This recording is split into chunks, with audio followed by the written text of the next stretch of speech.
नमस्कार दोस्तों, नव भारत न्यूज़ में आप सभी का फिर से स्वागत है। दोस्तों, वामपंथी पत्रकारों में सबसे ऊपर जो नाम आते हैं उनमें रवीश कुमार, बरखा दत्त तो है ही, और इन्हीं की तरह एक और कुख्यात वामपंथी पत्रकार का भी नाम आता है, राजदीप सरदेसाई। इस शख्स को हिंदुओं और भारत से इतनी नफरत है कि ये बार बार मार खाते खाते बचा है। वैसे अमेरिका में हिंदुओं ने इसे पीटा भी था। मोदी अमेरिकी यात्रा पर गए हुए थे और वहां ये पाकिस्तानी परस्ती फैला रहा था और अमेरिका में रहने वाले हिंदुओं ने इसे बीच सड़क पर खूब अच्छे से धोया था। इसके अलावा भी राजदीप सरदेसाई कई बार अपने ही शो में बेइज्जत हुआ है। कुछ साल पहले ही की बात है कि राष्ट्रपति प्रणब मुखर्जी ने भी राजदीप सरदेसाई को खूब लताड़ा था। दरअसल पूर्व राष्ट्रपति प्रणब मुखर्जी सेवानिवृत्त हुए थे और उसके बाद उनका वो पहला इंटरव्यू था, तो उस दौरान इसने उनसे खूब बदतमीजी की, जिसमें प्रणब दा ने गुस्सा होकर इसे खूब लताड़ दिया। लाइव शो में उसे बताया था कि बात कैसे की जाती है, पहले वो सीखे फिर उनसे बात करे। इस पर राजदीप सरदेसाई की स्थिति बिल्कुल एक कुकुर की पूंछ जैसी हो गई थी, जो सीधे होते नहीं बन रही थी। ये लोग छटे हुए वामपंथी हैं। ये कभी सामान्य इंसान हिंदुओं के प्रति अपनी नफरत को छोड़ ही नहीं सकते। ऐसे ही कुछ 2017 में नोटबंदी के बाद एक साल पूरा होने के समय पर हुआ था, जब Rajdeep Sardesai state bank of India से, जो कि एक भारत का सबसे बड़ा बैंक है, उसकी पूर्व चेयरमैन से बात कर रहे थे और राजदीप सरदेसाई ने पूरी कोशिश की कि जैसा वो चाहते हैं वैसा ही एसबीआई की पूर्व चेयरमैन जवाब दें, ताकि वो मोदी विरोध की खबर चला सके, अपने एजेंडे को साध सके। लेकिन ऐसा नहीं हो पा रहा था। पर हर बार मार खाने का आदी हो चुका ये राजदीप सरदेसाई को फिर से लताड़ पड़ी और एसबीआई की पूर्व चेयरमैन अरुंधति भट्टाचार्य ने उसे लाइव शो में ही लताड़ दिया, जिसे आप YouTube पर ढूंढेंगे तो आराम से आपको वीडियो मिल जाएगी। प्रणब दा वाली भी वीडियो आपको मिल जाएगी। आपको बता दें कि नोटबंदी को खराब और भीषण फैसला बताते रहने वाला राजदीप सरदेसाई, जो कि अर्थशास्त्री नहीं है, बस एक एंकर मात्र है, वो भी एसबीआई की पूर्व प्रमुख ने उसे उसी के दर्शकों के सामने लताड़ा था। हर बार लताड़ खाने का आदी हो चुका राजदीप सरदेसाई फिर एक बार अपने शो में बुरी तरह पीटा गया था। अब ऐसी ही हालत राजदीप की फिर एक बार हो गई है, जब वरिष्ठ जर्नलिस्ट कहे जाने वाला राजदीप सरदेसाई के लिए बहुत ही मुश्किल आन पड़ी।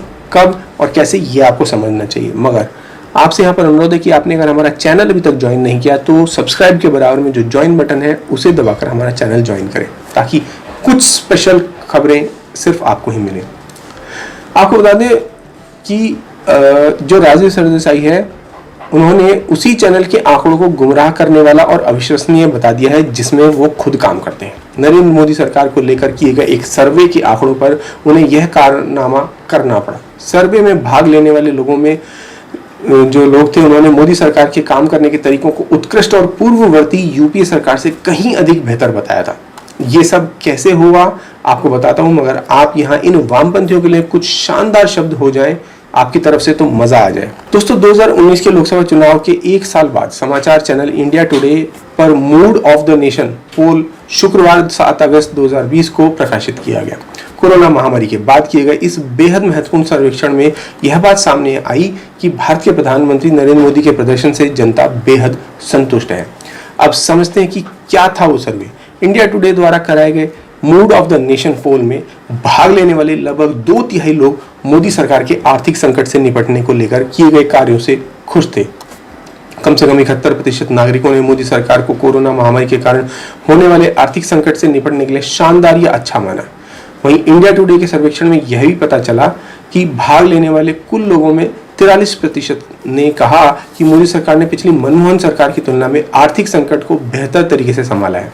सर्वेक्षण से पता चला है कि कम से कम 88 प्रतिभागियों ने कहा है कि आर्थिक संकट से निपटने में पिछली सरकार की तुलना में मोदी सरकार बेहतर या बराबर ही रही है। जैसे ही इंडिया टुडे के पत्रकार राहुल कंवल ने अपने शो में सर्वे के इन आंकड़ों को प्रकाशित किया, राजदीप सरदेसाई के चेहरे पर मायूसी छा गई। राजदीप के लिए मोदी सरकार को लेकर जनता की इस प्रतिक्रिया पर विश्वास करना बेहद मुश्किल था, खासकर ऐसे समय में जब लगभग पूरा विश्व ही आर्थिक संकट से जूझ रहा है। अर्थव्यवस्था के मामले में मोदी सरकार को लेकर राजदीप कुछ और ही नतीजों की उम्मीद में थे, लेकिन परिणाम एकदम विपरीत रहे। सर्वेक्षण पर टिप्पणी करते हुए राजदीप सरदेसाई ने कहा है कि वह सर्वेक्षण से हैरान है। उन्होंने कहा कि वह चीन के साथ हाल ही में हुई झड़पों के मोदी सरकार पर इंडिया टुडे के सर्वेक्षण पर भरोसा कर सकते हैं, लेकिन अर्थव्यवस्था के मामले में मोदी सरकार को लेकर अनुकूल परिणाम दिखाने वाले पर बिल्कुल उन्हें भरोसा नहीं हो रहा है। अपने ही समाचार चैनल द्वारा किए गए सर्वे के नतीजों से हतप्रभ और निराश राजदीप ने कहा कि मैं कुछ हद तक चीन के नंबरों को समझ सकता हूं, लेकिन मैं इन नंबरों को भयावह मानता हूं। यह कुछ एक ऐसा मुद्दा है जिस पर आम आदमी को हमलावर होना चाहिए था। यदि 24% लोग इसे उत्कृष्ट और 48% अच्छा कहते हैं तो यह कुल 72% है। चलो इसे समझने की कोशिश करते हैं। इंडिया टुडे के इस सर्वे का नतीजा निकला वो भी जानिए। सर्वेक्षण में शामिल 78% लोगों ने पीएम मोदी के प्रदर्शन को उत्कृष्ट या अच्छा पाया। इसी बात से राजदीप सरदेसाई भड़क गए और वो अपने ही चैनल के आंकड़ों पर प्रश्न चिन्ह लगा बैठे। अब पीएम मोदी के समर्थन में यह रेटिंग वर्तमान में सबसे अधिक है। इंडिया टुडे का सर्वेक्षण ऐसे समय में आया है जब भारत कोरोना वायरस महामारी, आर्थिक संकट के साथ साथ चीन के साथ बढ़ते सीमा तनाव के कारण कई संकटों से मुकाबला कर रही है। इसी प्रकार की एक और पर्सनैलिटी है रवीश कुमार, जो आए दिन हिंदुओं और राष्ट्रवादियों पर कीचड़ उछालते रहते हैं। आज राम मंदिर बनने की शुरुआत हुई है तो इनके चेहरे पर जैसे मातम छाया हुआ है। राम मंदिर की जगह अस्पताल बनवाने वाले ये वामपंथी उस 5 एकड़ पर कुछ नहीं बोल पा रहे हैं जो सुप्रीम कोर्ट ने खैरात में दे दी गई थी। अब जब उस पर मस्जिद बनने की बात आ रही है तब ये वामपंथी अस्पताल और विद्यालयों को भूल गए हैं। जैसे इतनी सारी मस्जिदों के बाद एक और मस्जिद ना बनी तो इस्लाम खतरे में आ जाएगा। आखिर भेदभाव की भी हद होती है और ये लोग जो हैं ये भेड़ की खाल में उन भेड़ियों और कोट पतलून के नीचे पहने धोती पहने हुए उन पत्रकारों की तरह हैं जो कभी भी सच्चाई की बात नहीं रखेंगे। ये दोनों पक्षों की बराबरी की बात नहीं करते, ये केवल एक ही पक्ष की बात करते हैं क्योंकि इन्हें व्यूअरशिप चाहिए, इन्हें वामपंथ का जो लाल झंडा है उसे बुलंद रखना है। ये कोई नई बात भी नहीं है। इन्होंने देश के लिए जीना सीखा होता तो ये कभी इस तरह की बात या इस तरह की बात सोच पाते, अगर नहीं ये कभी इस तरह की बात नहीं सोच सकते। ना ही कभी ये बंगाल और केरल में कैसे हिंदुओं को प्रताड़ित किया जा रहा है उस पर भी कभी ये लोग अपना प्राइम टाइम नहीं करते। ये जानते हैं कि अगर इन्होंने बंगाल में या केरल में जो हिंदुओं के ऊपर जो प्रताड़ना हो रही है या जो लव जिहाद जैसे जो शब्द हैं उनको अगर इन्होंने स्वीकार लिया तो इनका एक बहुत बड़ा वर्ग जो इनको देखने वाला है वो इन्हें छोड़कर चला जाएगा, क्योंकि इन्होंने अपनी व्यूअरशिप ही इसी से तैयार की है। क्योंकि इनको पता है कि इन्होंने जिस दिन वामपंथ को छोड़कर इन्होंने न्याय की बात करनी शुरू कर दी या इन्होंने समानता की बात करनी शुरू कर दी, उस दिन इनका जो झंडा है वो उखड़ जाएगा। ये केवल इसी बारे में बात करते रहेंगे किस तरह से इस देश में सिर्फ कुछ खास वर्ग को कुचला दबाया जा रहा है, चाहे ये सच्चाई हो या ना हो। सच्चाई ना होने की तो बात ही नहीं है।